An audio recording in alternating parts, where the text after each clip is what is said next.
Yes, hello, my beautiful friends. We just pressed the Let's Go Live button, which means we've got to wait for those tubes to connect themselves all across the fruited plains of the interwebs. Before we go ahead and get started, they've connected themselves. That means we can do it. Let's begin, shall we? Hello, my friends, and welcome back to yet another episode of Watching the Watchers Live. We've got a great stream for you here today. A bunch of stuff that we're going to be going through. We've got some updates in New York, and our friend Andy McCarthy is now prognosticating that Trump will be going to prison, or at least sentenced to prison. We'll see what happens in reality, but it's probably going to go that way. And so we're going to go through his take on it. And we're also going to see what the Trump defense team is doing right now, because they've asked for a continuance, a postponement of the upcoming sentencing date. It's going to be happening in September. And they're now saying that we've got to postpone this puppy because of the immunity decision and the complexities that have come down now from the Supreme Court. So we're going to go through that motion in detail. Then we'll read through Andy McCarthy's piece, see what he says about it, see what you say about it, and what we think about it. So that is coming up soon, and I'm not so sure that sentencing's actually going to happen, but we'll see. Then we're going to turn our attention to the Secret Service, because we got a bunch of letters that are also now flying around from Congress, and a new one that was released from Representative Clay Higgins. You remember him. He did some really great work for us over on the January 6th stuff, and he released a nice, I believe it's about 6 pages or so, update on his initial report on J13th, the attack on American democracy and on President Trump. And so we'll go through that. Ted Cruz and Darrell Issa, 2 people on the Senate Judiciary Committee, also sent in some documents or some letters demanding answers about the Secret Service cocaine cover-up. And we've got a Secret Service agent who was doing something I don't think you're supposed to do while you're on duty at the Trump rally in North Carolina. And so we'll talk about that. Bunch of stuff to get to today, my friends. Glad that you're here and with us. I hope your week is unfolding oh so beautifully. You know, tomorrow is Friday. Always good news. And so hopefully the email inboxes are being cleared out. To-do list has been cleared out, and we're ready for a nice weekend ahead. We had a great members only stream this morning. We'd like to meet with our friends in the morning, kind of get our baseline on the day, what the heck is cooking out there. Bunch of stuff, obviously, in the 2024 election, polls, the back and forth that we're getting into that we don't have time for here. We'd love it if you joined us. We stream a bunch in the mornings.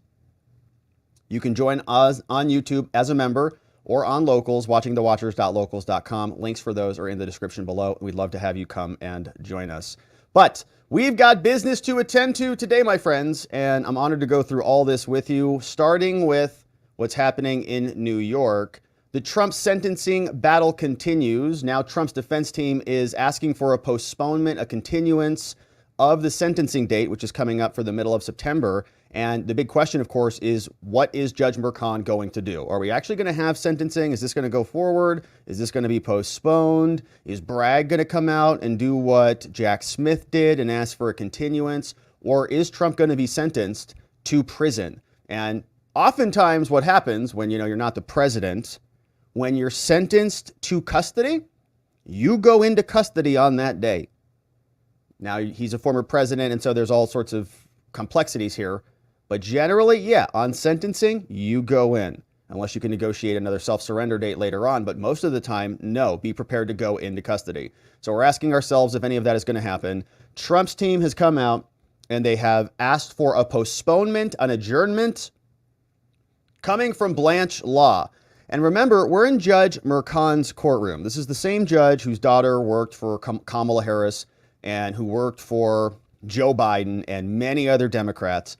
The same judge's daughter who said her daddy didn't like any of Trump's tweets, which were his official statements from the White House when he was the president. So the daddy was commenting on official business that the president was doing. So we showed bias. We also know that Judge Merchan donated to Joe Biden twice, and they were small little spike donations, right? He's like, I don't want to like do $2,500 or the limits. I just want to do, $30, $10, $15. And he did it twice for Joe. So obviously corrupt. The whole trial was corrupt. We had insane witnesses and so on. But this judge is so non-transparent that what he is required of everybody in this case, as the sentencing is right around the corner, we're asking ourselves now for a postponement. But the defense team, of course, they've been handcuffed. They only get 1 page for a pre-motion letter. So they're asking the judge for permission to file a more substantive motion later on. But this dropped August 14th, and it's going to Judge Mercan. And they say, listen, Judge, gosh, the court should adjourn any sentencing that's scheduled in this case. Get rid of it. Saying, though one should not be necessary because dismissal and vacature of the jury's verdicts are required based on presidential immunity until after the 2024 election. So postpone this until after the election, but as an aside, you don't need it anyways. Presidential immunity is going to immunize Trump. And remember just briefly what the Supreme Court said. There is a presumption of immunity for official acts, or at least acts that are even within the outer perimeter of being official acts. So it's like if it's even in the gray area, we start with a presumption. Then you prove that it is not immune, and then you kick it out of there. And other acts are absolutely immune. Okay, if it's an official act like that's codified in the Constitution, that is absolutely immune. You cannot criminalize that, and that conduct cannot be used against you in a trial. Now, Trump's people have already lodged their objections multiple times, even before the trial started. The judge ignored them, even though he knew that this was pending with the Supreme Court, and carried on with the trial regardless. But he says, okay, we respectfully submit this pre-motion letter to you, Mercan, seeking that adjournment relief. So continue the sentencing, get rid of it. Which can be deemed the motion, right? So actually, we're just going to deem this the motion. So notwithstanding the court's ruling on the disputed recusal issue, because the judge has refused to recuse himself 3 times, even though he's got a litany of conflicts of interest, the requested adjournment would prospectively mitigate the asserted conflicts and the appearances of impropriety. So in other words, if you got rid of the sentencing, then we would know that you're not a corrupt piece of garbage.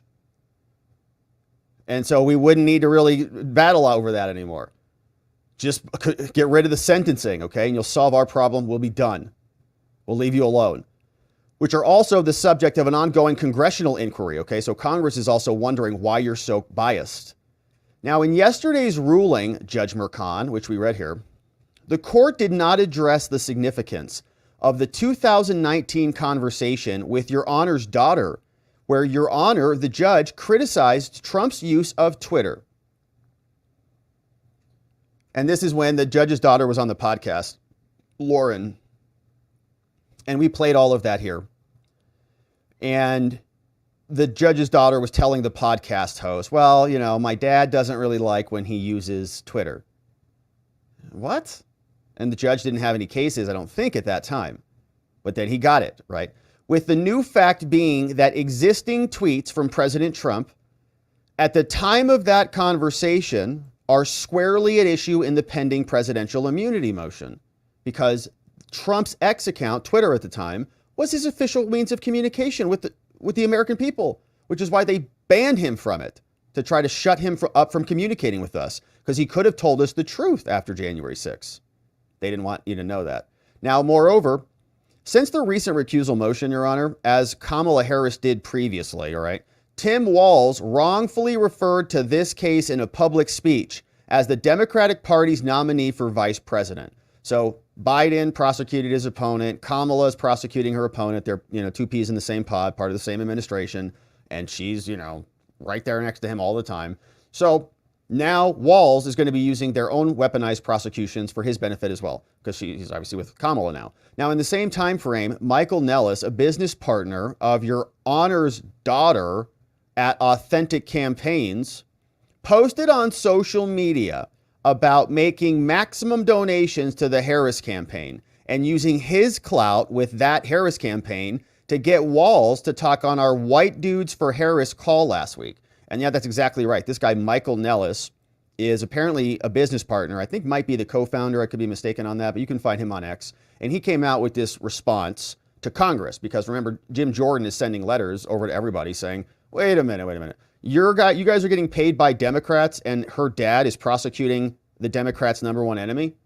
That seems like there's a conflict there. So he responded, and he has a whole litany of reasons why they're amazing and Republicans are dumb and they're smart and Republicans are stupid. You know how that goes. But sentencing is currently scheduled now to occur after the commencement of early voting.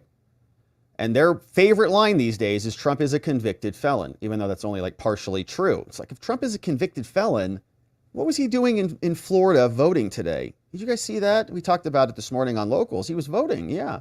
Huh. I thought he was a convicted felon and felons can't vote. That's kind of weird. Sentencing is currently scheduled to occur after the commencement of early voting in presidential elections by adjourning the sentencing until after that election, which is coming up, which is of paramount importance to the entire nation, including tens of millions of people who do not share the views of Authentic, its executive and its clients. The court would reduce, even if not eliminate, issues regarding the integrity of any future proceedings. Of course, we think that the entire proceeding that came before this has no integrity at all. The requested adjournment, if you postpone this sentencing date, would prevent Alvin Bragg from filing a sentencing submission while this court is still considering the presidential immunity motion. And so remember when we had this situation happen in the January 6th case with Judge Chutkan, okay? Trump said, we're immune. Jack Smith said, no, you're not. Trump appealed that. And on that appeal, they used that, I believe it was the Coinbase case, which was a really new case, a recent case like 2023, which said something about immunity. And they used that case and they said, nope, when we appeal on immunity issues, everything stops, okay? You can't just continue to prosecute us and file your motions and your motions in limine like Jack Smith did. You can't keep dumping discovery on our desks, all these, boatloads of millions of pages of documents. It all comes to a stop, because being immune doesn't mean you're just immune from the conviction. It means you're immune from the procedure, from the process entirely. So if Trump is immune from the process, or if the judge is considering this, right, then how can Bragg, just like Jack Smith can't continue with his motions in limine, how can Bragg continue with his prosecution, with his sentencing submission? Because again, Trump should be immune from all process. In an August 5th, 2024 letter, Merchan indicated that the court will issue a decision on immunity on September 16th. And then on the 18th, we've got the sentencing date, and it remains unchanged. So mark your calendars for the 18th. September 18th is going to be a Wednesday, and that's going to be a big day.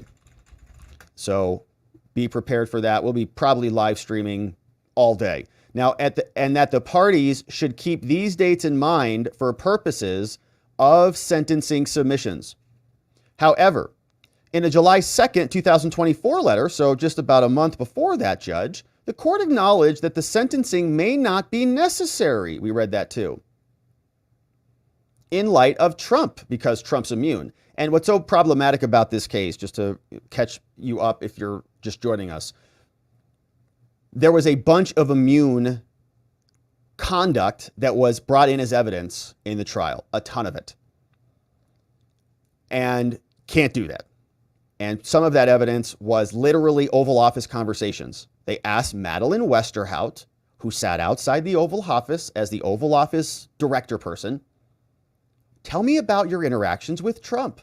All of that was immune and should never have come in. Now, they're going to say, well, it's inconsequential, it's harmless, we still could have gotten the conviction without it. No, sorry. It's so intermingled. They were asking about Trump's conversation with his staff, with Melania. Okay, would he stay late, work late, like everything, like his inner operations of the Oval Office. And to go beyond that, they also brought in the White House comms director, Hope Hicks, same thing. Asked her a million questions about this. Two official employees of the White House that they brought in and asked tons of questions about official business, all brought in. They were key witnesses. So we have explained in our immunity briefing why no sentencing should occur, says Trump's defense, and why the case should be dismissed. While that is pending before this court, Alvin Bragg should not be permitted to file a public sentencing submission that will include what the Supreme Court described as a threat of punishment. because Trump is immune from the process, in a manner that is personally and politically prejudicial to President Trump and his family and harmful to the institution of the presidency as a result of the type of peculiar public opprobrium associated with these proceedings that troubled the Trump court, right? Like, in other words, the Supreme Court sent their immunity decision back down, and in it, we talk about public policy, right? The Supreme Court thinks about things in terms of incentives and disincentives, and this, allowing no immunity creates this very perverse incentive, which has obviously been exploited by the Democrats 4 times. And then they'll scream at the other side about democracy. Now, the requested adjournment of this sentencing date, Your Honor, is also necessary to allow Trump adequate time to assess and to pursue state and federal appellate options in response to any adverse ruling. So if you drop it on us, we're going to appeal it and we're going to invoke immunity immediately, just like we did with Judge Chutkan. And Judge Chutkan was so mad about that. Do you remember? Oh, she was so mad. And that's why when the case came back down on her lap, she filed out all those motions. She's like, oh, I just happened to have this. I wrote this last night. No, you didn't. You spent like the last 2 months writing it. So she pulled it out. So we're ready to go. And then Jack Smith was like, what? Oh, crap. We can't talk about this because our indictment is also filled with official conduct. Now, the Trump decision arose from an interlocutory appeal. So in the middle of the case, not at the conclusion of the case, as most appeals are. While proceedings were stayed in the federal trial court, and the Supreme Court confirmed that a trial court's denial of immunity is appealable before trial. So you really screwed up, Judge, is what they're saying. All right. We appealed this in the middle of the case. We know that other courts had their federal trials stayed, like in the Judge Chutkan case. And the Supreme Court also confirmed that you can appeal this before the trial happens. Judge Merchan said, no, you can appeal this after the trial occurs because they're racing to get Trump convicted. It follows that any denial of the pending motion, so if you deny this, we are going to be appealing this immediately, just like we did with Judge Chutkan, okay? Put simply, until Bragg's presidential immunity violations are addressed fully and finally, this court may not adjudicate this matter anymore. The Supreme Court came back down. You cannot sentence us now because we have to go back and figure out immunity. We already put a pin in this months ago.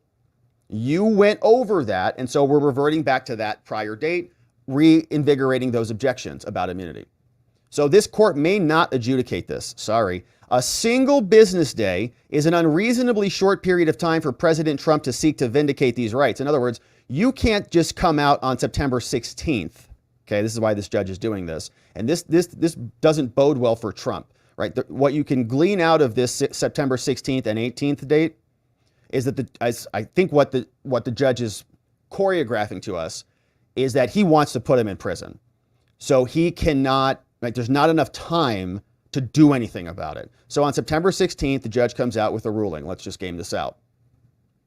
Well, what I've determined is that all of the alleged official conduct is cumulative evidence. It's unnecessary to substantiate the underlying verdict. And because it's cumulative and the state could still prove their case with all of this other evidence, like from Michael Cohen or whatever, even though the checks were written in 2017, right, from Trump's hand, signed in 2017. So they should arguably at least go to an evidentiary hearing where we can debate whether they are official acts or not. But the judge will come back out. He'll say, no, all non-official. And then we're going to move forward with sentencing. So then Trump will appeal it, but the Court of Appeals won't have time to act, right? And they won't come back down and say, yes, immunity is appropriate. And once immunity comes in, there's a force field against further proceedings. So then Trump has to come back 2 days later and go in for sentencing. And as I mentioned at the outset of this, when you go to prison for sentencing for felonies, they take you into custody. Again, we don't know what's going to happen here because it's the president. And we have the Secret Service and a bunch of other, like 100 million Americans who might be very upset about that. But generally, that's how it works. Okay, so he's trying to railroad him. Come in, you will be sentenced. What? Okay, we're going to appeal the next day. So it's going to be, so Monday, they appeal on Tuesday. Court of Appeals doesn't have anything back. They come back on Wednesday in the morning. Trump gets sentenced. There's not enough time to stay any of this, or to go to the Supreme Court, or to go to the New York Supreme Court. So they're moving very quickly, and they're doing it intentionally, which is an indicator of where this is going. So Trump's people are saying you literally can't. Okay, the Supreme Court has said now the next proper court date is not a sentencing date. The next proper court date would be an evidentiary hearing or something to come back and ferret out, tease out the immune conduct that was brought in as evidence at the trial from the non-immune stuff. So sentencing cannot happen. Otherwise, we're going to have an executive branch that cannibalizes itself. Now, the current schedule that you've scheduled, Judge, to try to railroad us contemplates the type of highly expedited proceedings that the Supreme Court already criticized, but you guys have been demanding because they want to convict Trump before the election. Now, as is relevant here, after wrongly denying that presidential immunity existed for months because Trump filed a motion objecting to it, then he objected to it many times at the trial before the trial started. It's been repeated ad nauseum. Bragg, though, purported to authoritatively address the scope of presidential power and the immunity doctrine, inaccurately, by the way, obviously, in a brief filed just 23 days after the Trump decision. Now, they did this despite only limited federal litigation experience and the notable and telling exception of a former high-ranking official, which is Colangelo. So they don't have any federal experience except Biden's guy who came from the DOJ, number 3, and without any input from the federal government. So Bragg responded. And remember, Jack Smith is like, oh, crap. This sucks. And he knows his indictment is riddled with immune conduct. And so he's asked for more time, but Alvin Bragg doesn't need any more time, and Alvin Bragg didn't even conversate with him about this. Nothing that they felt worth mentioning. The court still has not addressed our request to respond to the purported amicus brief, despite the fact that the court had an opportunity to consider our arguments a while ago. And in contrast to all of this, on August 8th, Jack Smith's office, who's not even a real boy, notified the federal trial judge in District of Columbia, Judge Chutkan, that they are, quote, continuing to assess the Supreme Court decision, including through consultation with our other DOJ components, and had not even finalized the position on the most appropriate schedule for the parties to brief the issues, okay? So we are so confused, we don't even know what a schedule should look like. Like, we can't even propose a briefing schedule. Like, I don't know, 30 days, 60 days, 90 days, 120 days? Judge, how much time? 9 months? We're going to be here a year? Like, how long? And this is crazy because they have been going so fast. Like, they are just totally caught. Can't even come up with a schedule. Sorry. Chutkan's like, what? I've been working on these motions the last 2 months. Because she wanted to submit those, right? So that Jack could go back. Like, Jack's like, go fast, go fast, go fast, go fast. And he's not playing ball because he doesn't even have lawful authority to be in his position. But in that case, the schedule, says Trump's defense, for litigating presidential immunity will not even be determined until at least September 5th. And that status conference and that timing illustrates just how reasonable it is to have the potential for only a single day between a decision on a first impression presidential immunity issue and an unprecedented and an unwarranted, and I would say illegal sentencing. Now, finally, setting aside the naked election interference objectives, it's a good word. We like to use that word here a lot. There is no valid countervailing reason for the court to keep the current sentencing date on the calendar. Get rid of it. There is no basis for continuing to rush because we have to settle immunity. The Supreme Court said so. Accordingly, we respectfully request that any sentencing, if one is even needed, be adjourned until after the presidential election.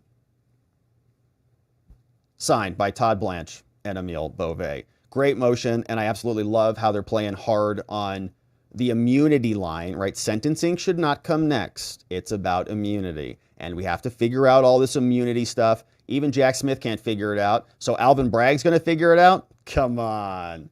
Or rather, Matthew Colangelo? Come on. So this is good work from Trump's defense. Now, let's understand, we're still in New York, and nothing resembles justice in this jurisdiction at all.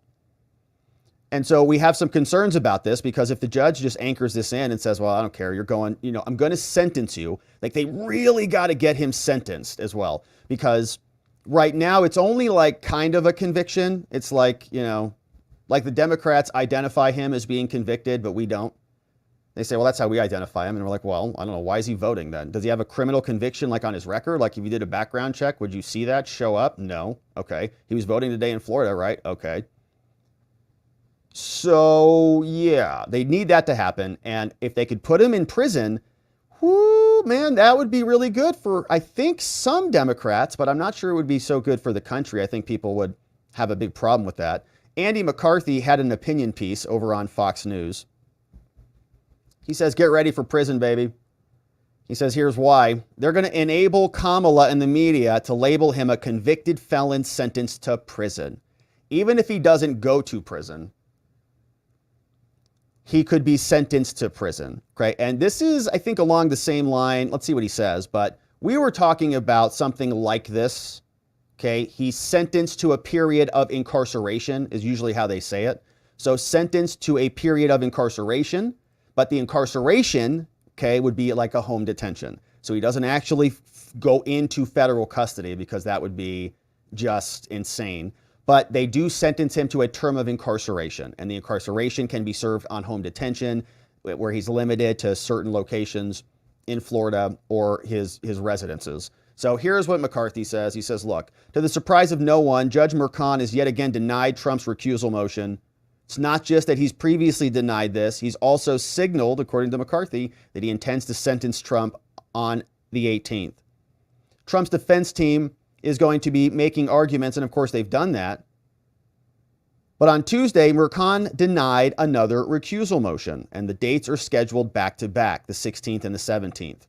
He says if we read the tea leaves, Merchan has already decided he's going to deny Trump's immunity motion, which I think is right. He's going to come back and say, no, if I had to guess, he's going to say it's cumulative and unnecessary and it was harmless error, some version of that.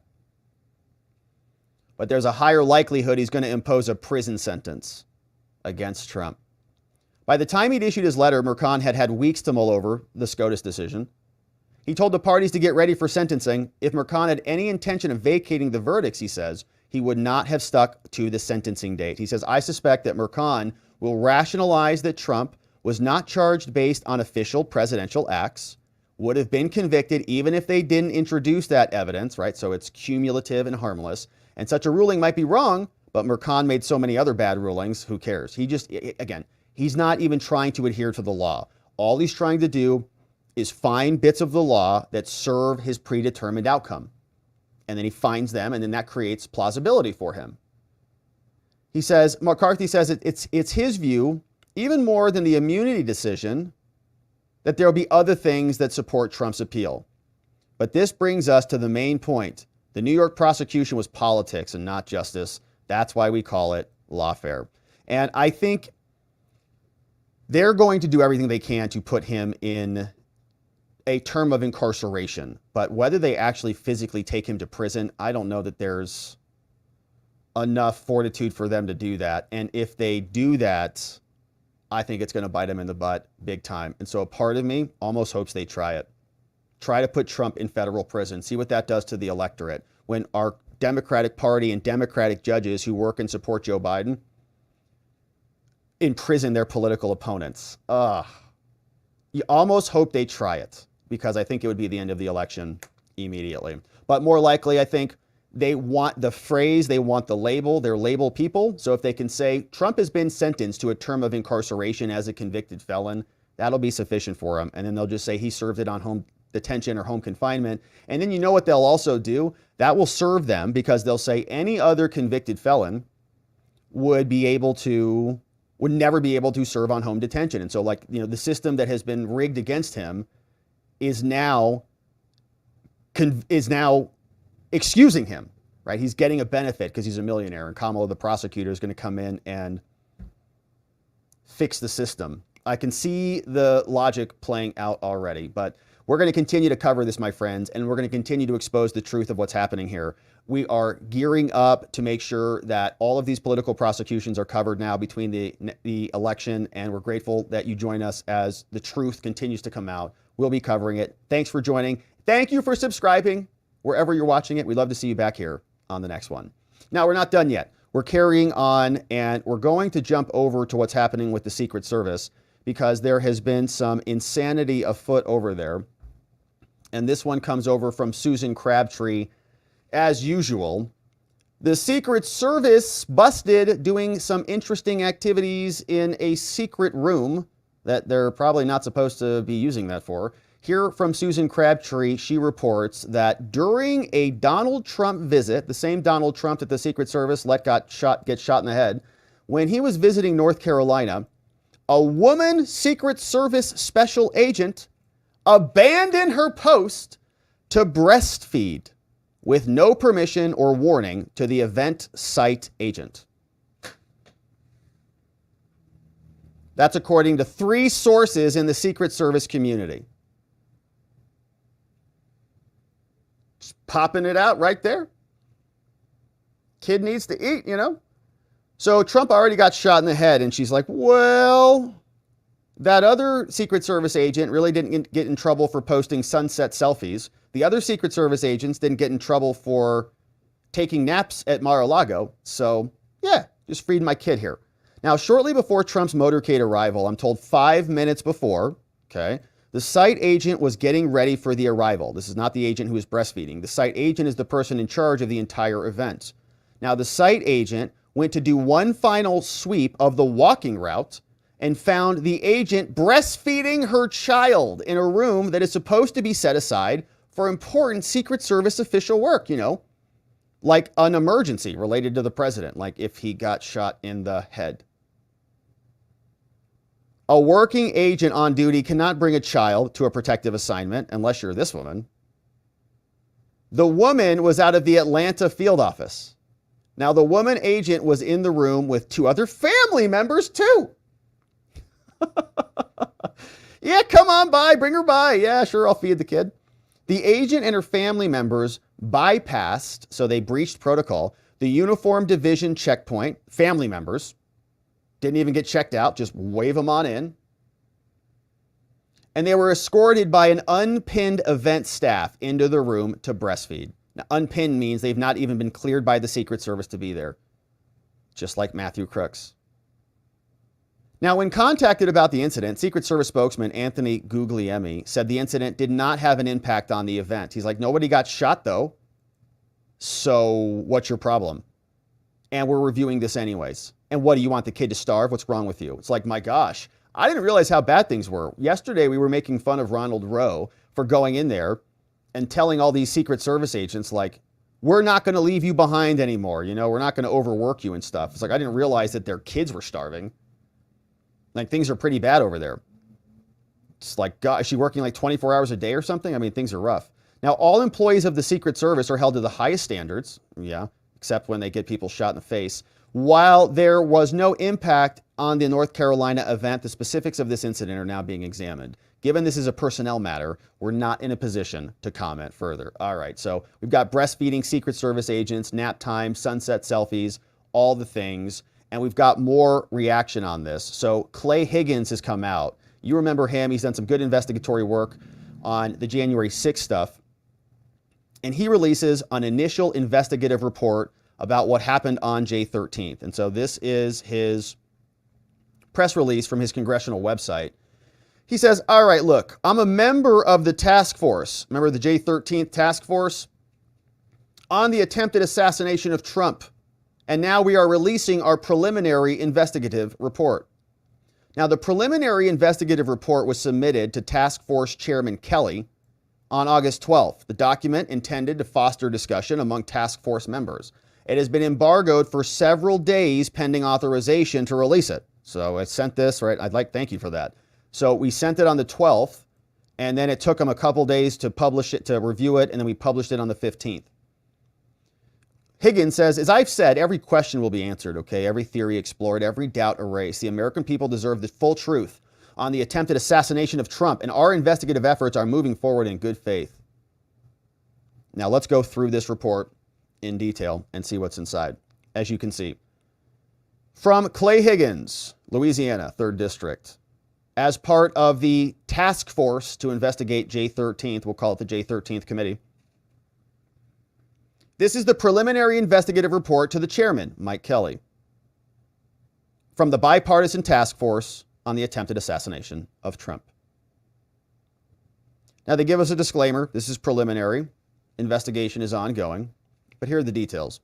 Now, after appropriate arrangement through the Congressional Office of the Task Force Chairman, whose district encompasses Butler, I traveled to Butler, says Congressman Higgins, on August 4th. And during my time there in the ground in Pennsylvania, I was able to focus on about 20 hours of my initial investigative endeavor. 20 hours on the initial endeavor. As always, my investigation was focused on hard evidence. And the author of this is Clay Higgins himself. So it's not some investigator, it's Clay Higgins. As always, my investigation was focused on hard evidence and facts, guided by my instincts and experience. My overall mission was to personally observe and investigate the available crime scene, along with the anticipated and other interactions with witnesses, landscape, hard evidence, corroborative evidence, circumstantial evidence, and more. My initial investigative intent was to carefully observe and listen and document the totality of circumstance about this attack. Be calm, move slowly to the center, let the crime scene talk to you is the advice that he got from a patrol cop. So we went to Butler. Now we have a big responsibility. I've got some experience. I was accompanied, and I was also accompanied by a retired SWAT officer. I served with this guy for many years, fully supported by your office. 20 hours was uninhibited. It's important to note that Pennsylvania law enforcement is coordinated a bit differently than most other sovereign states. So he says, during my early investigation, I was greatly assisted by these people. Commander Edward Lenz.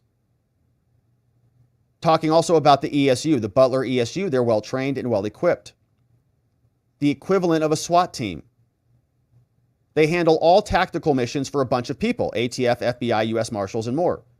Now, security for J13, though, was controlled by the Secret Service. Local law enforcement and their assistance for the Secret Service was coordinated through the ESU. The coordination includes shared responsibilities for tactical teams on and around the Butler Fairgrounds, where the J13th rally was held. ESU also coordinated non-tactical operator law enforcement in larger areas, response units, and so on. Now, for the purposes of this report, I'd like to clarify it's intended to promote discussion. Great. Here are some other observations of note. Now, prior to arranging travel to Butler, I had reviewed files and filed scores of videos and recreations from online sources. So he was clipping like we were. Like many Americans, I invested countless hours in personal research. However, effective investigation means I got to go there. I researched what I could in preparation for any role. And my first text about J13 was 3 minutes after the shooting. Okay. Now, the Butler Farm County is a fairgrounds, not a farm. Yes, it has barns to accommodate livestock shows and a fair. Long-standing, very well-maintained, large fairgrounds. The Butler Farm, well-known fairground. Great, it's a big fairground, okay. AGR International is an internationally owned corporation. However, AGR was born of a glass research scientist in Butler in 1927. Great!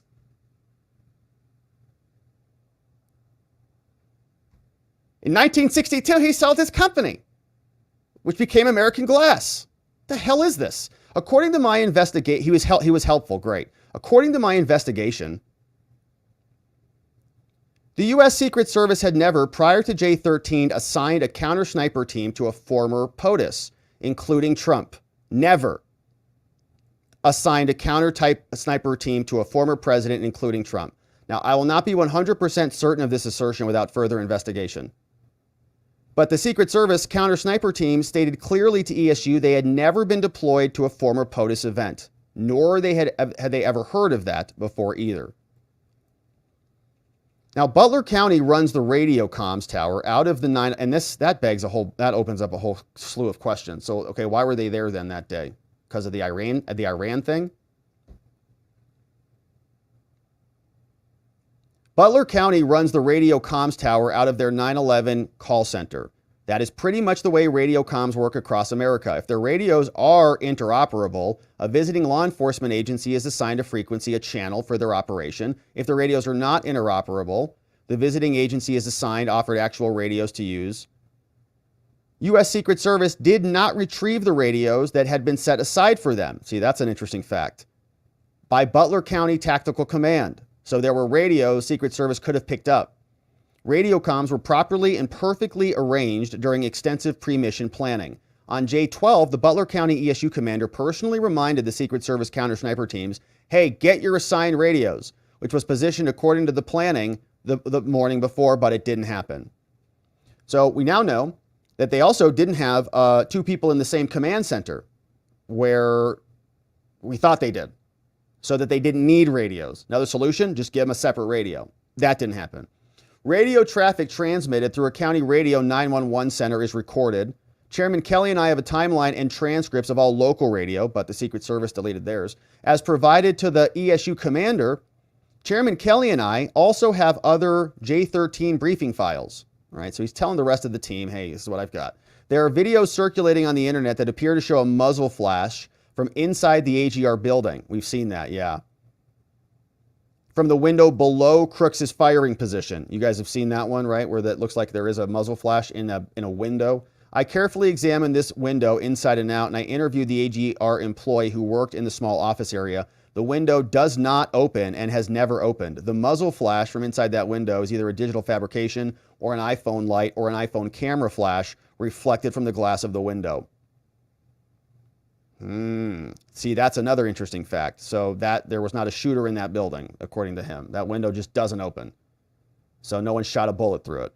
So if there was an iPhone light, was somebody taking a picture in there? Crooks did not have a ladder at the AGR building on J13th. He accessed the roof by climbing onto an air conditioning unit. I reenacted his climb with no problem. We saw that photo too. You could easily climb right up there. I have not investigated Crooks' origins, how he became to be a shooter, how he manufactured a remote trigger bomb. I've not reviewed the harvested evidence, nor have I examined his home, his vehicle, his family, his neighbors, classmates, examined his computer, his emails. I have not investigated the life and actions of him outside his actions on J13, but I will, we will. We're just getting started. Now, 8 shots were fired by Crooks from his firing and dying position. Thanks for the detail. On the AGR rooftop, the position provided excellent concealment from Crooks from the northern counter-sniper team due to the foliage and branches of the 2 trees, as we saw on that one roof. Crooks' firing position did not offer excellent concealment, though, from the southern counter-sniper team. However, it should be noted that the would-be assassin perfectly positioned himself to minimize the threat of counterfire from the ground or the Secret Service counter-sniper team. Crooks' firing position was also several feet back from the actual peak of the roof. By choosing this position, he minimized the skylined profile of his head and upper body, just like the CIA agents taught him. Great. All 8 casings were recovered and allegedly in proper possession of the FBI. Thomas Matthew Crooks' rifle is also allegedly in the proper possession of the FBI. I will need to examine all the physical evidence, all of it, he says, all of it, period. Now, the 9th shot fired on J13th was from a Butler SWAT operator. Butler SWAT, so not Secret Service, was the counter sniper. From a Butler SWAT operator. So it's like new facts every time we get an update. Operator from the ground about 100 yards away from the AGR building. Shot 9 hit Crooks' rifle stock and fragged his face, neck, right shoulder area from the stock breaking up. Wow. The SWAT operator who took this shot was a total badass. Sounds like it. When he had sighted the shooter, Crooks, as a mostly obscured by foliage moving target on the rooftop, he immediately left his assigned post, ran towards the threat, running to a clear shot position directly in the line of fire while Crooks was firing 8 rounds. On his own, this ESU SWAT operator took a very hard shot, 1 shot. So it was the Secret Service didn't even take him out. He stopped Crooks, and importantly, I believe the shot damaged the buffer tube on Crooks' AR. I won't be certain of this until I examine the rifle, but I'm 99% sure, based on reliable eyewitness and ESU tactical officers who observed Crooks' rifle before the FBI harvested it as evidence, probably to manipulate it. This means that if the AR buffer tube was damaged, Crooks' rifle wouldn't have fired after his ace shot. Crooks went down from his firing position when shot 9 was fired. SWAT officer was certain of a hit. According to the ESU SWAT operator, Crooks recovered after just a few seconds and popped back up. So he got hit twice. So there was a 10th and I believe final shot was fired from the southern counter sniper team. Wow. So he got hit twice. One popped his gun apart, and the other one killed him. Says, I will not be 100% certain of this until further investigation. However, I am quite sure that the U.S. Secret Service counter-sniper team fired the killing shot. So I misspoke earlier, got ahead of myself. I thought he was going to say that there were only 9 shots. I thought we were done after 9. But he thinks there were 2 kill shots, kind of. One hit the gun and wiped him up, kind of exploded on his face. And then the next shot, he thinks, killed him. So local SWAT shot first, then Secret Service second, which according to my investigation entered somewhere around the left mouth area and exited the right ear area. Instant over. Yeah, that sounds about right. Yeah, the right ear area. So is he shooting? I mean, he'd be shooting, like if he's shooting this direction, where's that bullet coming from? This exit entry aligns with the U.S. Secret Service Southern Counter Sniper Team position. So are they this way? Because I thought he was shooting this way. Water tower's over here. He's shooting this way. Water tower's back behind him. Trump's over there. So then one team pops this one, gun pops. Or unless he's shooting this way. Is he, other-handed? Well, I don't know. So anyways, maybe he turned around. We'd have to see it all drawn out on a map. But 10 shots is now what he is telling us. The FBI released all first responders that evening, much to everyone's surprise. Yeah, go home. Forget everything. Delete your text messages. We'll call you tomorrow. I interviewed several EMS cops, etc. Now, the FBI released the crime scene after just 3 days. Again, much to everyone's surprise. They're like spraying stuff off, the walls. I interviewed several first responders who expressed everything from surprise to dismay to suspicion regarding the fact that the FBI released the crime scene so early after J13. It should be noted that the FBI was fully aware of the fact that Congress would be investigating, which is why they cleaned it up. The FBI does not exist in a vacuum. No, but you guys do. You don't really do much of anything. They had to know that releasing the J13 crime scene would injure the immediate observations of anyone. Yeah, because you didn't get to go look at it until it was now open to the public. The FBI cleaned up biological evidence from the crime scene, which is unheard of. Cops don't do that ever. Someone else cleans it up, but not the FBI. They're like, yeah! Make sure there's no DNA because it's going to show up somewhere. On J13, one of Crooks' shots hits a pressurized hydraulic line. Okay, we thought that happened too. On a staged piece of equipment, I think one of you educated us on that. On a staged piece of heavy equipment, my effort to examine the hydraulic line evidence revealed the tractor belonged to a rental company. It's unknown if that hydraulic line was harvested properly as evidenced by the FBI, but it certainly should have been. Remains a question for further investigation. I need to examine the hydraulic line because confirmation of the caliber of the rifle project that hit the line would be helpful. That's how evidence works. Got to look at it. Now, my effort to examine Crooks' body when he went to visit it on August 5th caused quite a stir and revealed a disturbing fact. The FBI released the body for cremation 10 days after J13th. So they just torched the body. So he's already fried up, gone. Crooks is gone. On J23rd, Crooks was gone. That's it. Nobody knew this until Monday, August 5th, including the county coroner. He's like, what? Body? What? Law enforcement, the sheriff. No one knew. FBI burned the body. Yes, Butler County coroner technically had legal authority over the body, but I spoke with the coroner, and he would have never released Crooks' body to the family for cremation or burial without specific permission from the feds, from the FBI. Gone. The coroner's report and the autopsy report are both late. As of Monday, August 5th, they were a week late. The problem with me not being able to examine the actual body is I won't know 100% if the coroner report and the autopsy report are accurate. That's right. We will never actually know. No one will. That's the point. Yes, we'll get the reports and the pictures, but who knows where those pictures came from? No, this is what he looked like. Yeah, this is where the bullet went in. It wasn't the other agent behind him who shot him in the back of the head and then ran off, No, it wasn't. He wasn't a patsy. Body's torched. These are the right photos. This is him. It's great. Yes, we'll get the reports and the pictures, but I will never not be able to say with certainty that those reports and the pictures are accurate according to my own examination of the body. Again, similar to releasing the crime scene and scrubbing the crime scene of biological evidence, this action by the FBI can only be described by any reasonable man as an obstruction to our investigative efforts. Please note, Mr. Chairman, that on J 23rd, the day that Crooks was cremated, both the Homeland Security Committee and the Oversight Committee had begun their investigation, and Johnson had already stated he was forming this body, which is why they're like, torch him, dude! Like, what are you waiting for? Get the gasoline, bro. Let's go. Why then, by what measure would the FBI release his body to the family? Because you're looking now.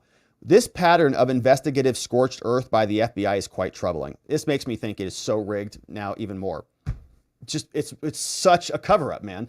It should be noted that my initial investigation on the ground in Butler was greatly assisted by the county tactical team commander and the head investigator for Butler. Those gentlemen had nothing to hide. No, of course not. They didn't try to get him killed. It was the Secret Service. And they were 100% accommodating despite my rather intense demands on their time and the resources due to the compressed schedule I was working with. Now, my assessment of the local law enforcement and their overall performance is that they were very professionally deployed and commanded because they're local cops.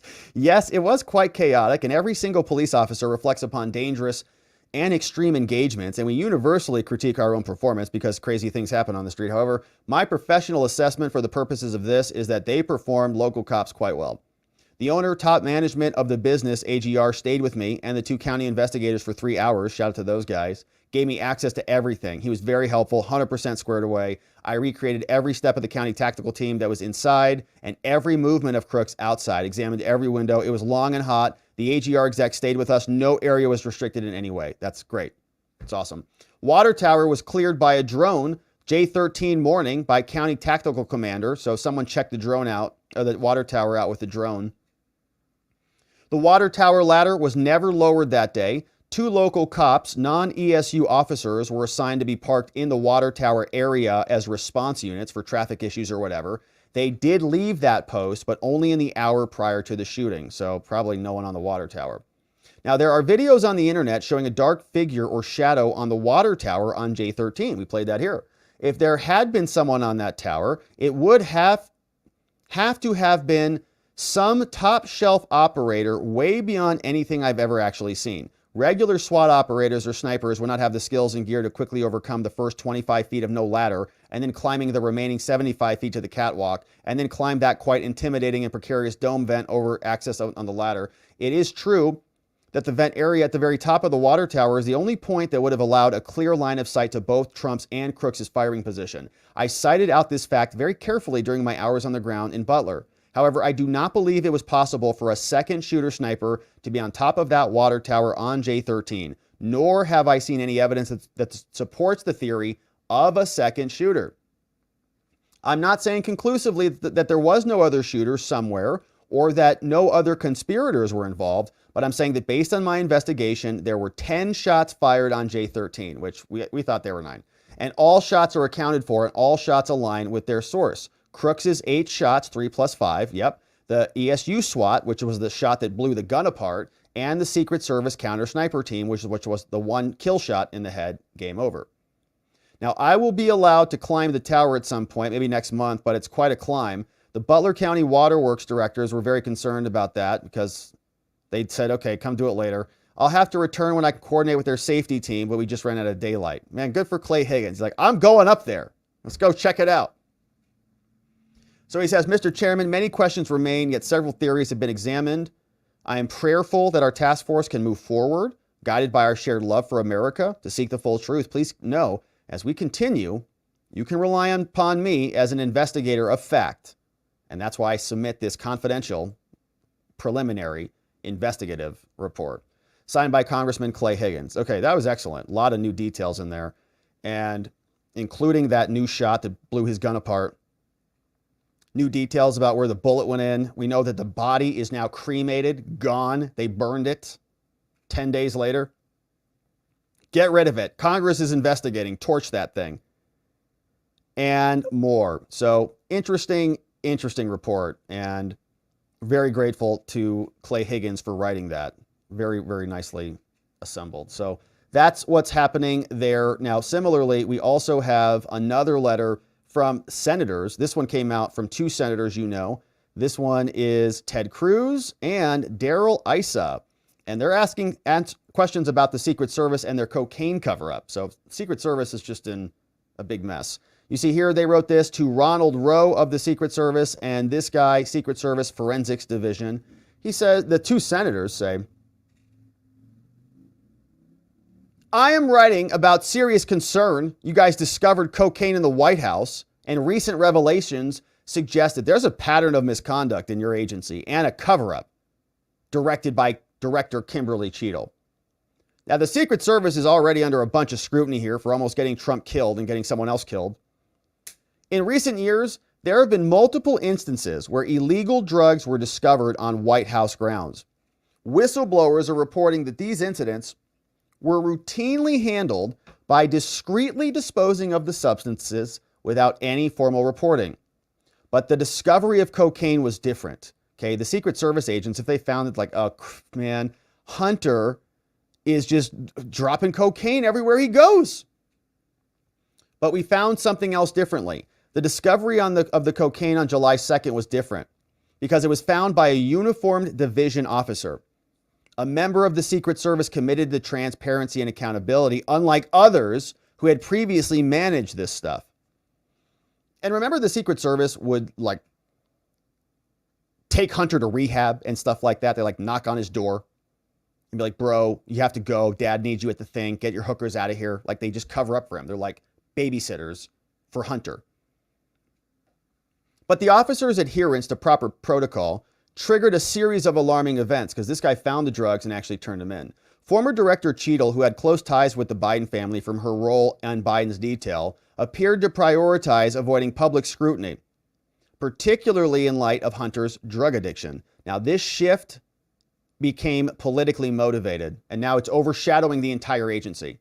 Matt White, the vault director, reportedly got a phone call from Cheadle or her representative. Somebody called Matt and said, destroy the coke, get rid of it.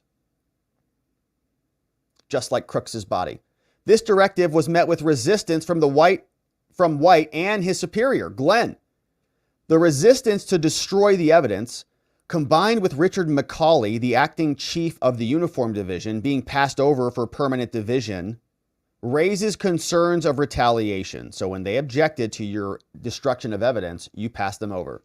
Many within the agency view that as repercussions for opposing Cheadle. Now, and then the evidence came out, obviously. Now, the investigation was abruptly closed less than 2 weeks after the discovery, citing a, quote, lack of physical evidence. But guess what? There was already DNA on the cocaine.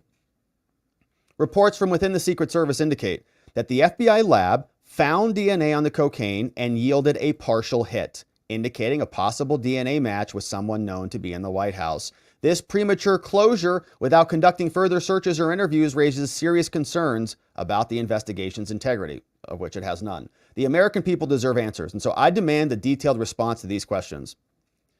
Secret Service, answer these to us.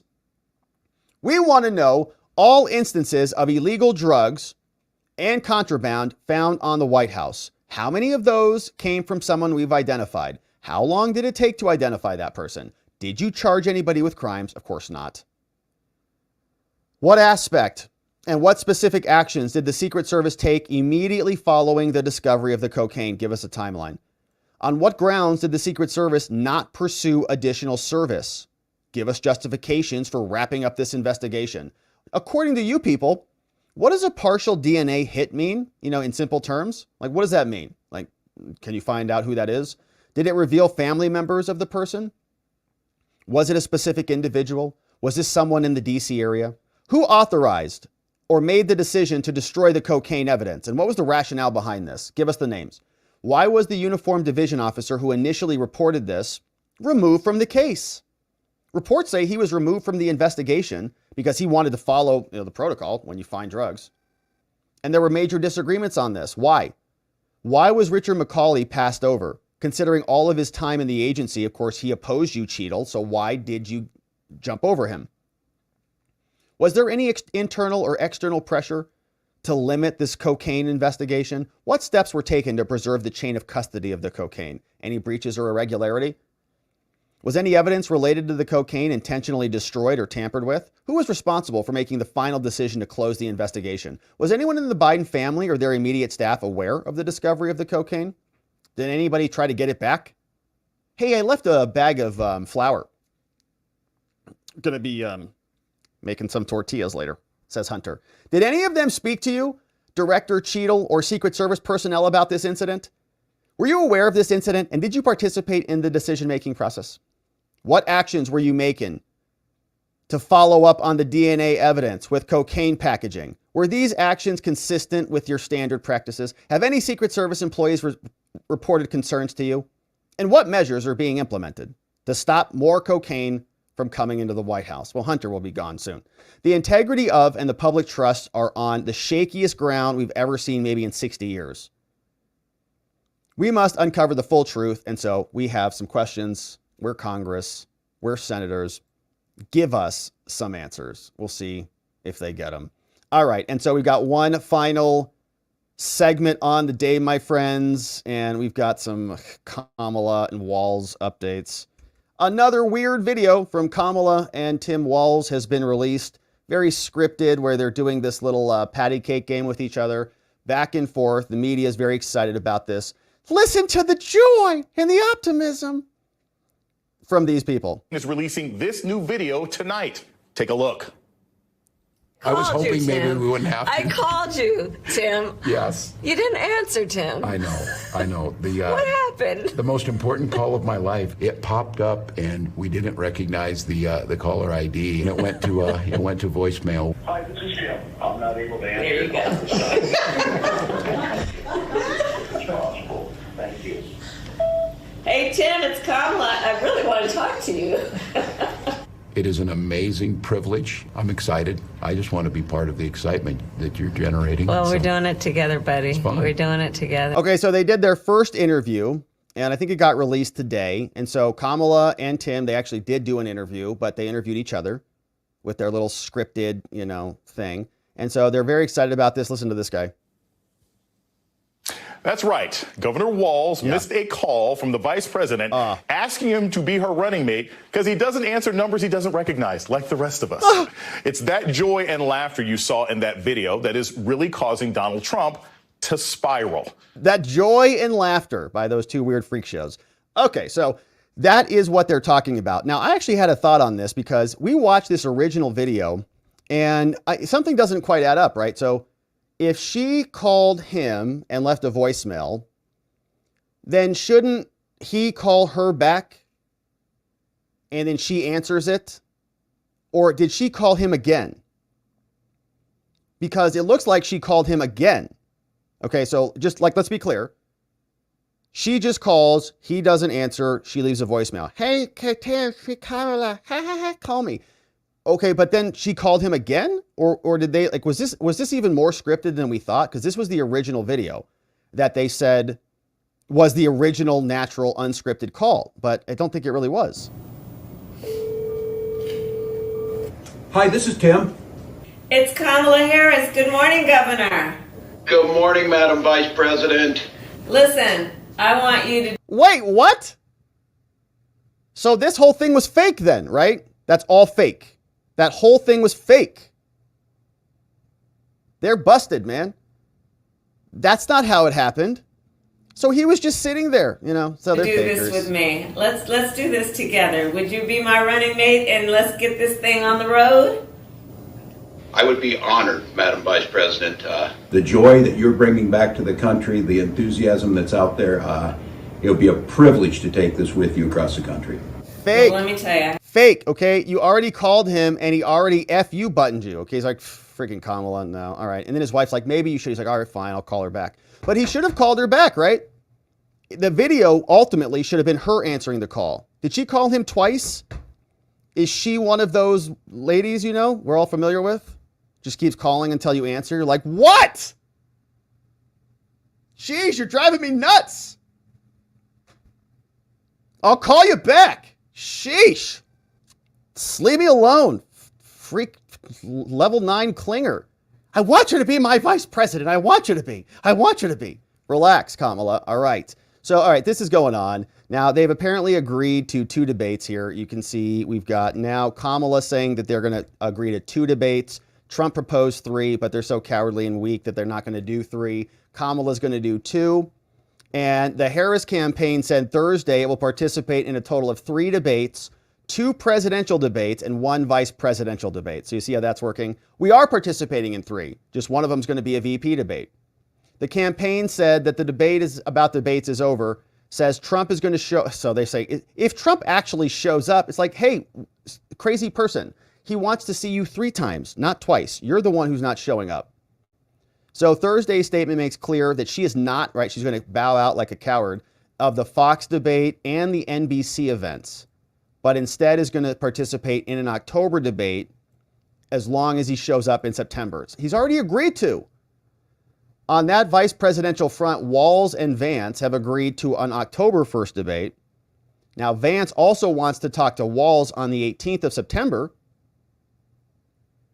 but they said no. There would only be 1 vice presidential debate because that's in line with historical norms, because they're cowards. They don't want to talk to anybody. Trump had previously agreed to 2 debates with Biden, and then after Biden's debate performance, they cooed him right on out of there, as we all saw in real time. And so they brought these 2 together for, I guess, some reason, and they dragged them both onto the stage. Here's what it sounded like. I could speak all afternoon about the person that I am standing on this stage with. Our extraordinary President Joe Biden. I have an incredible partner. The progress we've made, she's going to make one hell of a president. All right, so that's Joe, and then there was this one. Now, the reason I say that is not to make a political point about them not if they've gotten their lesson, but guess what? What? They want to. The guy we're running against, what's his name? Donald Dump or Donald whatever. They want to get rid of this, what we passed. They're fighting to get rid of what we've just passed. No, I'm serious. Okay, so, boy, there are a bunch of Democrats who are just absolutely thrilled that he is gone because it was going to be a disaster for their team. And so we'll keep our eye on the election stuff, and we'll look forward to seeing you back here, my friends. Thank you for subscribing. Thanks for becoming a member, checking out our membership on YouTube or on Locals. Links in the description below. We'll look forward to seeing you back here on the next one. All right, my friends. Well, let's see what you say about all of this. We had some good stuff today. I was actually a little bit more surprised by that Higgins update. Let's see what you guys say about it. This is... we got some good... Did you guys like that comment about those stage 9 clinger women? You know, did you like that comment? Well, I'm sure we're going to get in trouble on that one. Let's see who's joining us. What do you guys say about all this? What's up? It's great to see you, Kim Smith, Bra. We got Karen O, Lenny Malley. What's up? Great to see you, Cannon Fire, Sergeant GPS, Rocky Waters in the house. It's great to see everybody. We got some great comments, and I think we have John McGarvey. Ooh, donut clipping for us. You guys rock. Thank you, guys. All right, let's see what's cooking. We've got Ivy in the house. Hey, Ivy, thanks for becoming a supporter. And new members, don't forget to grab the streams from this morning. We had a members-only stream this morning. We talk about some fun stuff that we can't get to here, 2024 election stuff and other things. So thanks for checking that out, and we're glad you became a membo. We also had some others coming in. I think we got some new membos coming in. Sheila the Pooh. What's up, Sheila the Pooh? Bringing in 5 membos. Thank you. Sheila was trying to give membos out this morning on our members-only morning stream. She's so generous. But she saved it for this afternoon. Thank you, Sheila. Bringing in Karen Andrews, Tam Tam, Victo, Scata's in the house, and we got 2001's Dirty Secret, My Awakening. Gifted a membo. Good to see everybody, and thank you for bringing them in, Sheila. Grab that morning stream, my friends. Drew M., a member for 8 months, says, how is Babby formed? Which we don't know. I think it's very similar to magnets. How do they work? No one knows. We'll see you next month with a new baby. What's up? ENIAX in the house, gifting Ninja Shibu Inu. Thank you, ENIX. Ninja Shibu Inu is joining us. Uncle 60 says, the judge will throw out the New York City case, then redo it with a new gag order for spite. They're so close. I can understand that technique. It's like, have a new trial. which would be more in alignment with the proper legal mechanism. Dismiss this case, charge him again with a clean indictment, but they couldn't do it with a clean indictment. So I think the case is falling out from under them. So they just need that label. Like, this is the final moment, to get Trump convicted officially. Sheila Poo, 5 more membos. Thank you, Sheila Poo. Bring it in. Bat Lady, Catherine's coming in. Carlene Pazzulo, Irene O'Brien, and Kat Black, all gifted membos, courtesy of Sheila Poo. A million hugs to you. We've got this one from Ned Frankley. Says he can win in an orange jumpsuit membo for 19 months. Look at all those months on there, man. It's a lot. Thank you, Ned. Yeah, I think you're right. I think it's like, at this point, okay, go ahead, sentence him to prison. He'll go up 10 points in the polls. Everybody will be disgusted by that. So try it. Julie says, I hope that's true. Julie Otting says only 596 thumbs up. Come on, man. No, I'm being serious. Come on, man. Hit the button. I'm being serious. Sheila Poo says if Mercan does the unthinkable and sentences him to prison, will SCOTUS take it up as an expedited thing? It would interfere with the election. Maybe. Like, ordinarily, the answer is a hard no. Like, no, they're not going to intervene on. They don't intervene on almost anything. Like, examples of that are Bannon. Did they intervene? No. Navarro, did they intervene? No. Criminal cases, they don't intervene on stuff like this. But yeah, I mean, this is a whole different ballgame. So a maybe is more like a yes. It's like, well, maybe they would. Hey, Magic Stick Seeker, happy 1-year anniversary, my friend. Thanks for making it 1 year with us. Says not just Friday, also my birthday tomorrow. Amazing. So we're going to say happy birthday to Magic Stick Seeker tomorrow. It's going to be a Friday birthday, baby. Ooh, it's going to be a good one. Going to be out there partying hard. Happy birthday, Magic Stick Seeker. Hopefully we can send you one tomorrow, too. We got this one from Niels. 6 months as a membo, 2/3 of the way to a baby. Says Trump's press moment in Bedminster from just now is very worth a watch. Actually friendly press at the end. Very refreshing. Now watch this show at 1.75 speed. That's fast, man. 1.75? We have like a Pentium 4 in that head of yours. Amazing. So I meant that as a compliment. You know, it's like fast. I can't listen to 1.75. 1.5 is kind of where I cap out, depending on the book. Sometimes I'll get up to 1.75, but almost never. 1.5 at max. I've actually been liking it at one speed now. I used to be a 1.5 all the time. Then I kind of backed off on it. And now I'm listening at 1. I'm just like, just enjoy it. Just enjoy it. But I understand. Actually, that's not true. I have some books I listen to at 1.25. 1.25. We pick it up a little bit. But some books you want to just like indulge in it. All right, thank you, Niels. Yes, and we'll hit some highlights on the press conference. I was going to cover part of that today, but it was still going as I was like sitting down. So it was hard to understand what we were going to do with it. So we'll probably hit some highlights on that tomorrow on the Membos stream. Yeah, good to see you, Niels. Hey, what's up? Chubby's here. Says Chubby Stubby says, I'm sure that the Harris-Walz handlers, because of those two, clearly lack the IQ themselves or even added together. I'm sure those handlers are already in Mercan's ear about how to proceed. No doubt. No doubt. So the one thing that makes me think that they will not sentence him to prison, like the one thing, everything else is indicating, yeah, he'll get it. And again, I don't know if it's going to be prison. It sounds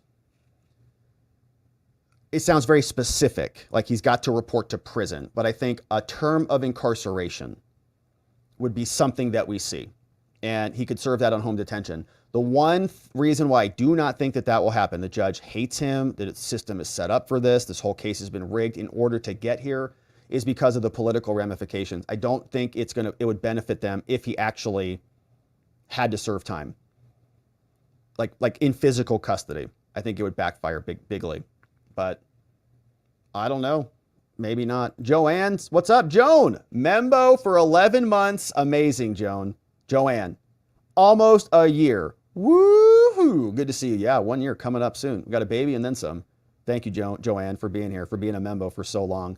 Chubby says, I can see it now. Trump announces that on day 1, he will implement maternity leave and daycare service for U.S. Secret Service members, and Harris will announce it herself the next day, but add the caveat that any tips a breastfeeding agent gets from the audience members will not be taxed. Yeah, or yeah, I can see that. Breastfeeding for everybody, especially Pete Buttigieg. Jack Mack, what's up, Jack? Bringing in 5 new membos. Becky O coming in, courtesy of Jack. We got Worst Viking Ever, Allie Waters, Roadside Garage, and Huala Jala Chick in the house. Great to have them in. Welcome aboard, new friends. From Jack Mack. Thank you, Jack. And I see another one from Jack that came in. Bobsco says, how can a voter 1 month as a member, first month's the hardest, gets easier from there? If voting machines are broken, how can a voter vote if voting machines are broken? Well, because it's kind of like, you know, like when you're trying to cross the street at the sidewalk or whatever, and remember, they used to have those street buttons, you would press it to walk across the street, and you never knew if those were real or not. You know, it's like, do those actually do anything? Some of them I think do now, but when we were younger, like, you know, I don't know, 15, 20 years ago, when I was younger, we'd press those things. I'm like, there's nothing in here. There's nothing in here, is there? We'd press it, nothing would change, nothing happens. It's just a fake button, just to make you feel better. That's kind of what voting is. You're like, I'm going to go vote for Trump. They're like, yeah, sure you are. This guy, yeah, give me a friggin' break. Hey, this guy thinks he voted for Trump. He did. Oh, yeah, tell him he did. Yeah, you did. Great job. Get out of here. All right, that's kind of how it is. Okay, yeah, no, you're going to, press the button. It's all working out great. Hey, Sheila Poo, what's up? Says, if trolls were all blocked, we would fall out of practice showing the facts and verbalizing the truth. Never good to think in a vacuum with no opposition requiring us to defend our position. This is what lefties do. That's a great comment, Sheila Poo. That's right. It's a good idea. And it's a good idea to mix it up. Get out there and mix it up. I appreciate that comment a lot. Good to see you, Sheila. Yeah, we like, free speech. We like to mix it up. What's going on? We got this one from Bobsco. Ray Finkel. Ray Finkel is a membo. Ray Finkel. Finkel and Einhorn? Einhorn is a man? Voice of the People says, I agree with the tracking if that were the path. I agree with the tracking if that were the path. Talking about the shots, potentially. Voice of the People. What's up? Good to see you, Voice. Hey, M. Jank is in the house. M. Jank says, how can Merchan get away with sentencing Trump to prison when SCOTUS ruled that he should schedule an evidentiary hearing for his next step? That's a great question, M. Jank. We're going to see what his rationale is. I don't know. He really shouldn't be able to do that. How can he flagrantly deny the ruling of the Supreme Court as he plans? That's a great question. Does Trump's team have any emergency recourse as they lead the president Trump off to Rikers Island? How can they do this when the Supremes clearly do not want POTUS to be sentenced to prison? Yet that is. You're articulating exactly this fracture. It's like a movable object versus an unstoppable force kind of a thing. Who's going to buckle, right? Merchan, the right legal thing for him to do is to not have a sentencing and to do exactly what you said. But it's New York, okay? And he doesn't care about all of the other things that have happened. Now, again, this is big because the SCOTUS has come out and told him to do this. But I think if he can have plausible deniability and just strip it out, okay? Like as I said, strip out the immune conduct and say we would have gotten to the same verdict anyways. It's harmless error. It was, irrelevant. Then by the time SCOTUS gets involved, Trump may have already been sentenced. It's like 2 days. That's the problem. So yeah, we're like, it's a tripwire. We're walking on a tripwire. He doesn't have any of this. The reason he's doing it is because he's a dictator in a robe. Lady Ice, and thanks for the nice dono. It's good to see you, MJ. I think that's a new comment from you, or nice to see you.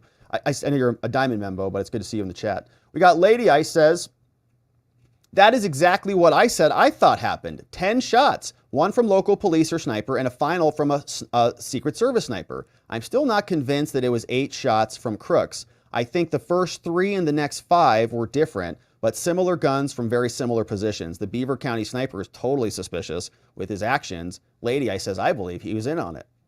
Jim R. says, you can't convince me that Biden and Harris and the DOJ tried to kill Trump. And probably not for the first time or the last. Can't. Yeah, didn't. You can't convince me that they didn't try to kill Trump, I think is what you're saying, Jim R. Yeah, and I'm not saying that, if you put it all on a spectrum, like on the one end, it's like, was there like an intentional plot from Kimberly Cheadle and Ronald Rowe to get Trump killed? No.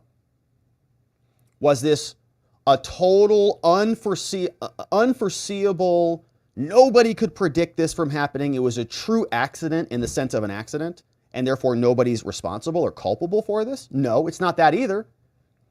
It's somewhere in the middle. And I lean more towards this side where I think that it was enabling, it was essentially criminal negligence, okay? They were negligent to the point where you could charge them with crimes because of the pattern of negligence. It was reckless misconduct for them to be so inept.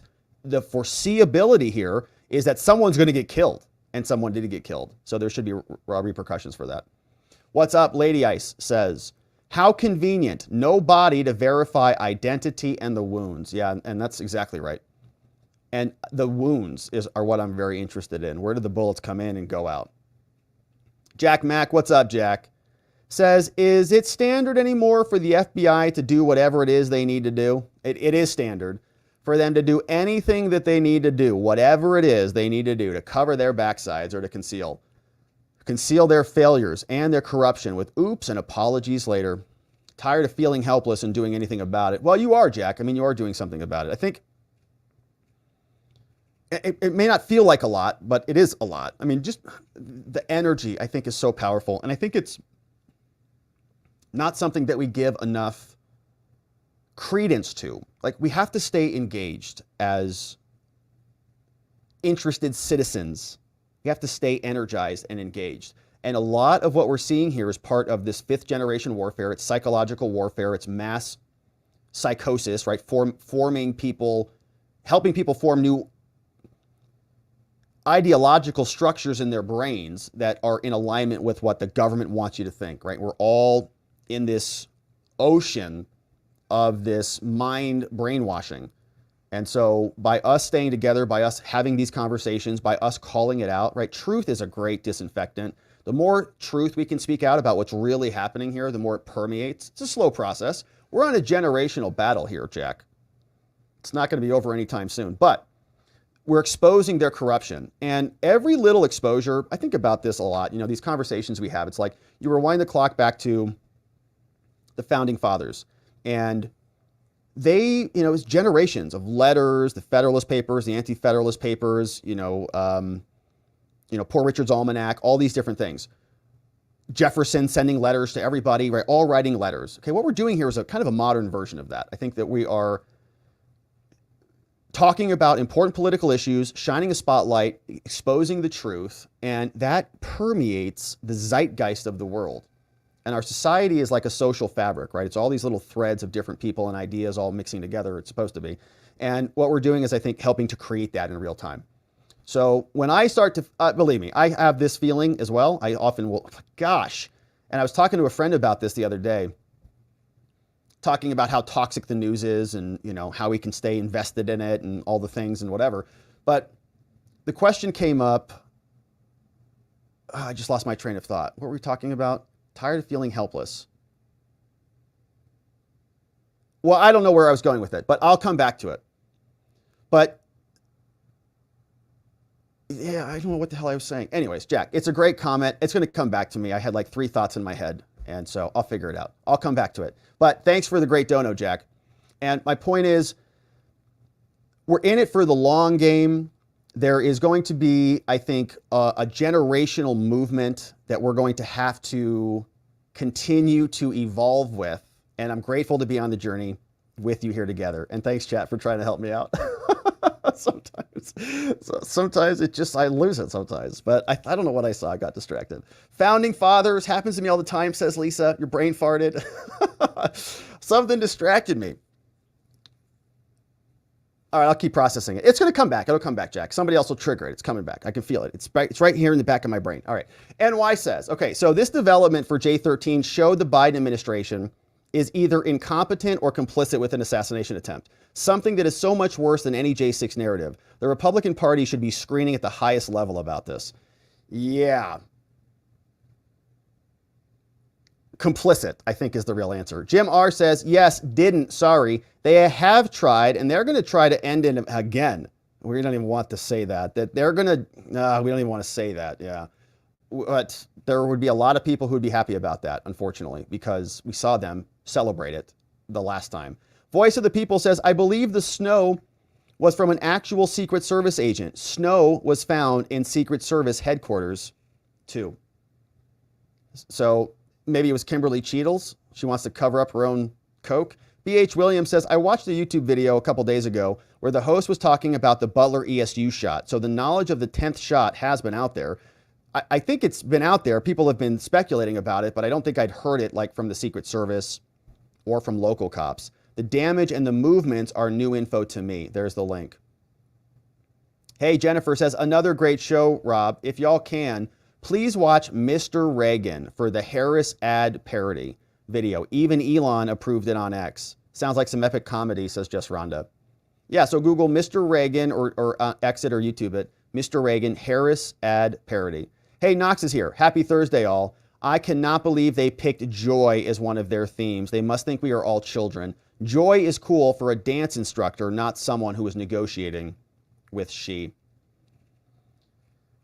Well, yeah, I don't know what is so joyous about Kamala cackling. I guess it's a rebrand for her cackle.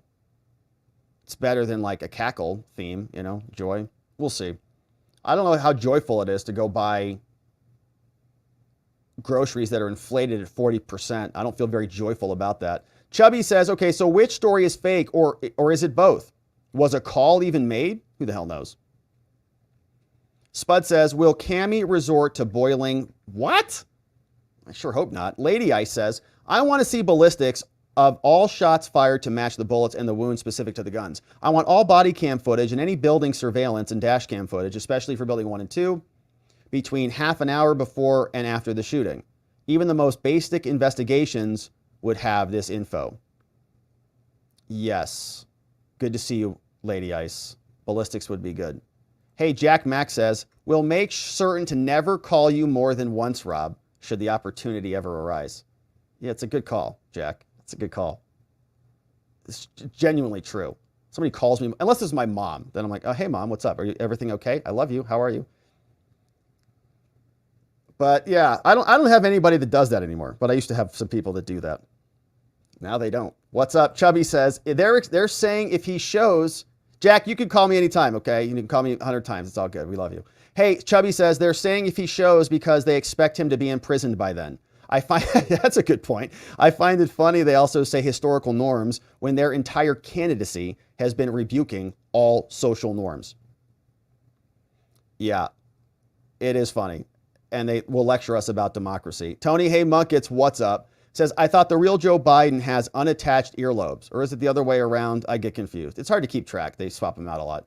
Hey, Sheila Poo, bringing in 10 more membos. Thank you, Sheila. Sheila P, look who's coming in. Miss Constitutional Rights is in the house. Mr. Cranky Pants. Magoose is here. Issa Project, welcome. Ronica Switzer, Carrie the Cat Mom. Wes Coven, a Dodge. Meredith Jane, Gulf War vet, welcome and thank you, sir. We got Bob Farter in the house. Welcome aboard, Bob. Glad to have you here. And thank you, Sheila Poo, for bringing in the newest of membos. Glad to have you here. We got this one from V is Never Silent. Says, doesn't the fact that one person was murdered and 2 other private citizens who were critically injured give Butler primary jurisdiction above the instructions of the FBI? You know how it is. It's like those movies where the feds come in and say, it's our jurisdiction now. And the local cops get all irritated about it. Like that guy in, like that cop who was trying to save John McClane in Nakatomi Plaza. Voice of the People says, will we see an awakening within a Dem tonight? Find out on the Off-Label podcast right after this show. This one will be an interesting conversation. See you all there after Rob. All right, so you guys got the links, no doubt. Off-Label podcast, Voice of the People. We'll be doing a podcast tonight. Sounds like it's going to be a good one, baby. We got this one, and have a great stream, fellas. We got this one from Patriot Rob says, does anyone know how someone we can be vice president, then run for president, and never having been to the southern border or Europe and never even traveled? Well, I don't know. I don't know where she's been or what she's done. I think she made like a drive-by on the border, like kind of like a drive-through. And well, it's because she's got a lot of joy, you know. And the Democrats really don't care about their candidates at all. They don't care about qualifications. They only care about beating Trump. That's all. Jennifer, what's up? Says one of the best channels on the interwebs. Jennifer, you're so nice to say that. Very grateful for your being here. 19 months as a membo. That is so, I mean, that's such a long time. It's like we've been through some serious business. Can you imagine when that number just keeps going up and up and up and we're like 40s and 50s and 100 months? Can you remember our first like 100 months? Oh my gosh. Jennifer, super grateful for you. Thank you for always being here, for being such an amazing part of our community, for gifting, and we love you. We got this one from Catania. JD missed Trump's call. Is that right? Kamala had to copy him again. That's hilarious. That's funny. DeHook says, earlier on the Alex Jones show, Robert Barnes was on there. He said that one of the Butler shooting victims reached out to him to start a case on the shooting. Since he has standing, they should be able to get all the evidence. Yeah, but I think it's gone. Like what evidence? They destroyed it all. You know, spraying down with power washers and pressure cookers, all the things. Hey, and shout out to Robert Barnes on Alex Jones. That's cool. Lady Ice says, also, of course, the Secret Service covered for Hunter and the Biden family. They got to stay in the fancy Malibu house that cost taxpayers like $30K a month when they were assigned to Hunter. I'm sure they all were living the life and partying with him. Yeah, probably. They seem to have an unusually high level of loyalty to him and the Biden family. I think they were all being bribed with the good life, and the Bidens took very good care of them. Like that TV show. Remember, Cheadle was very close to Jill when he was VP.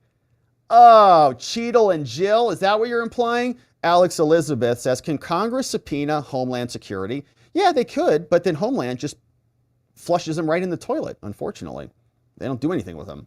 Congress sends a lot of subpoenas and they just don't get answered. And actually, I don't know if they've subpoenaed Homeland, but they subpoenaed, an example of this would be they subpoenaed the DOJ. And then they told Garland, give us the Biden, her audio tapes or else. And he said, get out of here. And they held him in contempt and nothing happened. Sergeant says, question is, will we see the body cam from the Butler SWAT member that fired the shot, or will it be conveniently missing and not recording? Yeah, that's a great question. Because now if it's not Secret Service, I thought it was Secret Service who took the kill shot. But apparently there were two kind of kill shots, 1.5. That guy was SWAT. So was he suited up like the others? Because we've seen other body cam footage, I believe, from other SWAT units. We think. Hey, facts matter. 23 months as a membo. Almost a 2-year anniversary, facts. Super cool. Thanks for being here for so long. We've got 400K. We're getting close. Yeah, thanks for subscribing, my friends. We're almost at that big round number. It's a nice looking number. I'm looking forward to that. And so thanks for sharing it. Thanks for inviting people over here to come check out the channel. Getting so close. It's going to be a lot of fun. Thanks, Fax. And thanks for being here for so long. Knox is here. The Blob wants us all depressed, fat and lonely, eating antidepressants, lard, food, watching dumb crap on the internet. Stay happy, stay fit, stay positive, for real. That's such a good comment, Knox. And I think you're keying off a little bit on what we were talking about with Jack Mack earlier. And I don't know exactly where I was going with that, but it was something along those lines, right? We are on the long road. And so we have to stay engaged. I think that the problem is they're trying to disengage people.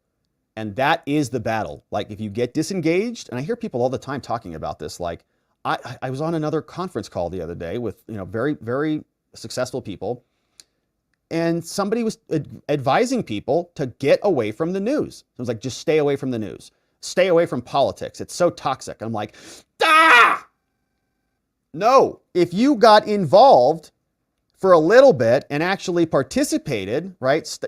Like the people who are not involved in politics, they're outsourcing it to the rest of us. We have to carry the full burden.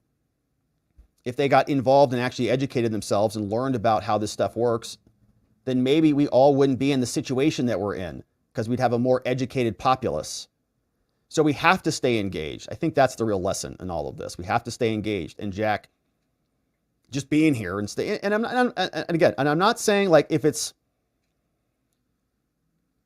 detrimental to you Okay, this is also another big problem. And I've talked about this before, but I've had experience with this where people are like addicted to the news to the point where it's not healthy for them.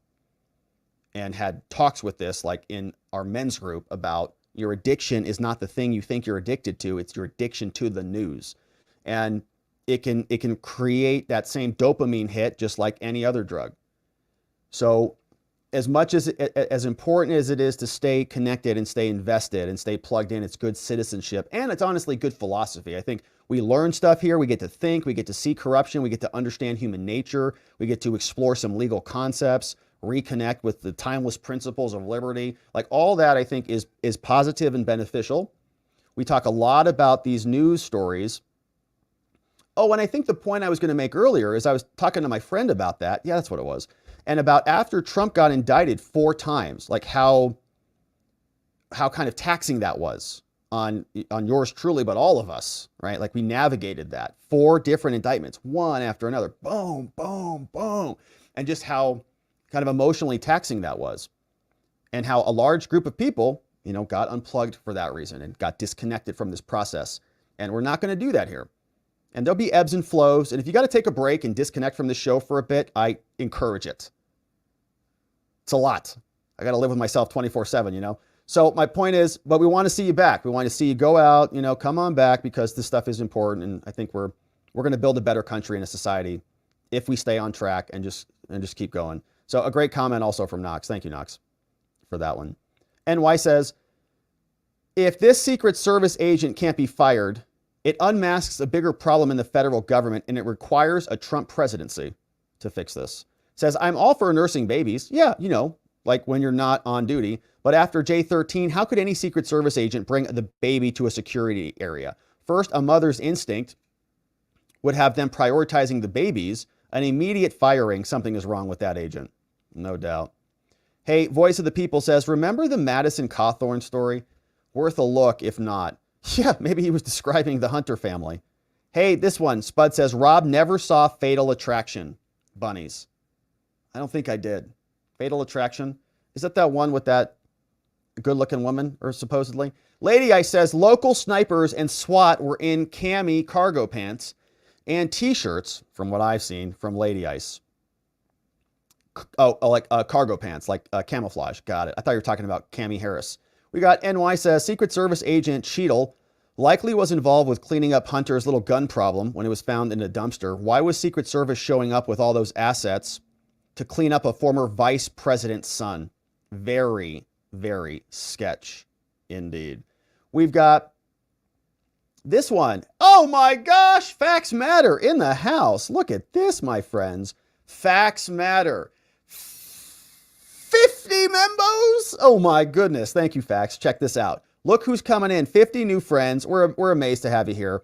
We've got Juliet Bravo, Elisa Dunnigan, Fleck in the house, Rick O'Shea. What's up, Derek Mohan? We got Doris Nagoris.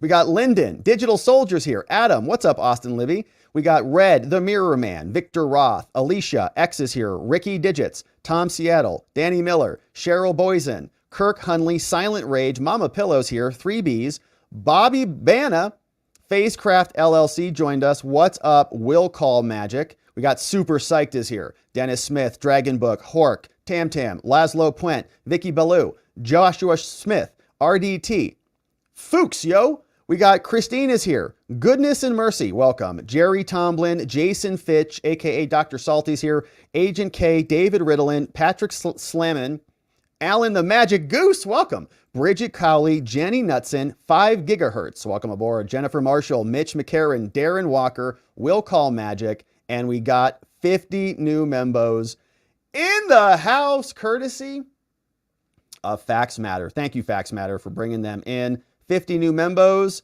We will see you tomorrow on our members only morning stream, and grab this morning stream as well because it was a good one. We had some fun. Thank you, Facts. Really generous. Thanks for being here. Always being so supportive and contributory. We love you. We got this one from Mia Tamama. Says Crooks' picture after the shooting, the rifle is in one piece. Yeah, I did see that. Yeah, it didn't look like it was like blown in half, but it might have been exploded. It's a good question. But you're right. It's in one piece. It's not like exploded all over the place. It's a good point. Hey, what's up? Sergeant GPS says from Priscilla Luna. Yeah, their plan is to exhaust us. This is why it's important to find community and understand this is a long fight. Rest up. 100% right. Absolutely right. This is a generational shift. We've got a lot, got a lot of road ahead of us. And it's important to find community. I think it's critical. I don't think we're going to be able to do it alone. And it doesn't mean that you have to, become a communist to find community, but we got to stay connected, stay engaged. And we're doing that here. Thank you for that one. Great comment from Sergeant GPS and Priscilla Luna. Looks like a good follow. We got Tony Hay Munkett says, Biden had attached earlobes in your clip. I think that he has unattached lobes. It'll be fun to check it. Yeah, those are the two things you can usually look at. Earlobes. Also, it's interesting to look at a person's hairline, right? Hairlines are also pretty easy to see. You can see earlobes, you can see hairlines. Use those a lot in photo radar cases. So, Tony Hay Muckets, thank you for that final dono, my friends, and very generous from everybody. Thank you so much for sending those in. Very grateful for your support. We got a bunch of new membos. Welcome aboard, new friends. We'll see you in the morning when we're back for our members-only morning stream. Let's see what's cooking over on the X platform. Then we're going over to locals for our members-only after party. And we are excited to see you there. Who's joining us? Any comments on the locals tubes? Crooks was cremated, says Texas Angel. And Be Torn says, no, there's other stories that say that Higgins is making stuff up. Both cops were parked next to the tower as Crooks is spotted crossing the roof. Zero chance of a tower shot because the jumbo stream blocked the stage. Interesting. Yeah, so people will be cross-referencing that. I think that's important to do. Fred Pedamonte says, Johnny just confessed to me. Oh, Johnny was in Butler. Oh, so he's responsible for it. Lawfare, B. Torn says, lawfare is warfare against political and societal rivals, highly prejudiced, mainly partisan. Integrity and ethicalities be damned. Feline Fun says, Rob, I love your show, but please stop saying you hope they try to imprison Trump. I can't bear the thought of it. And I really think it would create so much anger and civil upheaval. Yeah. I think that's true. I think that's true. It would create a lot of anger and it would create some civil upheaval. I think that's true. That's a good point. What's up, KB? What's up, Ruthless Sheep? It's great to see everybody in the house and on the X platform. We're looking forward to everybody following each other over on the X and connecting with other watchers out there in the wild. And so, my beautiful friends, we are going to leave it there on the day. We covered some good stuff. Questions about Trump going to prison. McCarthy seems to think that that will happen. We'll see what it looks like. But we talked about it. If you missed it, check that out. We also went through a very interesting update from Representative Higgins. Detailed a lot about what they uncovered in their initial investigation. And weird Kamala Walz videos. I'm getting very distracted by these Luna pictures that are over in our locals chat right now. So, focus. Anyways, we are going over to locals here in a second, and we're looking forward to seeing you come over there. Links are in the description below, watchingthewatchers.locals.com. Representative Luna has some pictures in there right now. Anyways, we are going to head on over there, my friends. Thank you so much for joining us here on the day.